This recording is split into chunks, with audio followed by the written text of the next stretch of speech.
Hello, I am Reiner Fuellmich and I have been admitted to the bar in Germany and in California for 26 years. Of course, there are some serious individual cases of illness, but there are also some in every flu epidemic. There was a real wave of disease in March and April, but since then, everything has gone back to normal. Only the positive results rise and sink wildly again and again, depending on how many tests are carried out. But the real cases of illnesses are over. There can be no talk of a second wave. The allegedly new strain of the coronavirus is, Dr. Yeadon continues, only new in that it is a new type of the long-known coronavirus. There are at least 4 coronaviruses that are endemic and cause some of the common colds we experience, especially in winter. They all have a striking sequence similarity to the coronavirus.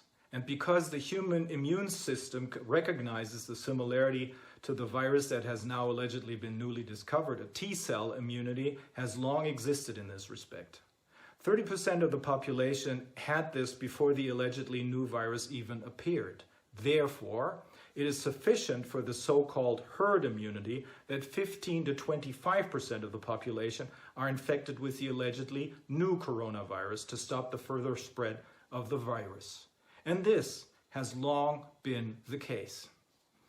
Regarding the all-important PCR tests, Yeadon writes in a piece called Lies, Damned Lies, and Health Statistics, The Deadly Danger of False Positives, dated September 20th, 2020, and I quote, "The likelihood of an apparently positive case being a false positive is between 89 to 94%, or near certainty."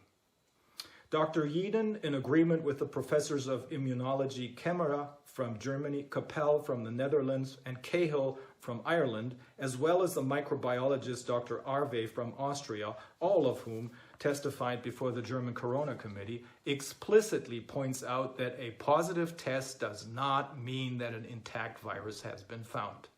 The authors explain that what the PCR test actually measures is, and I quote, "simply the presence of partial RNA sequences present in the intact virus, which could be a piece of dead virus which cannot make the subject sick and cannot be transmitted and cannot make anyone else sick." Because of the complete unsuitability of the test for the detection of infectious diseases, tested positive in goats, sheep, papayas, and even chicken wings, Oxford professor Carl Hennigan, director of the Center for Evidence-Based Medicine, writes that the COVID virus would never disappear if this test practice were to be continued, but would always be, falsely, detected in much of what is tested. Lockdowns, as Yeadon and his colleagues found out, do not work. Sweden, with its laissez-faire approach, and Great Britain, with its strict lockdown, for example, have completely comparable disease and mortality statistics. The same was found by US scientists concerning the different US states. It makes no difference to the incidence of disease whether a state implements a lockdown or not.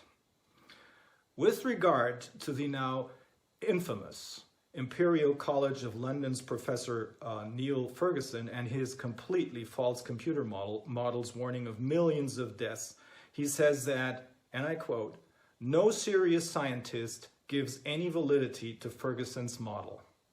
He points out with thinly veiled contempt, again I quote, "It's important that you know most scientists don't accept that it," that is Ferguson's model, "was even faintly right, but the government is still wedded to the model." Ferguson predicted 40,000 corona deaths in Sweden by May and 100,000 by June, but it remained at 5,800, which, according to the Swedish authorities, is equivalent to a mild flu.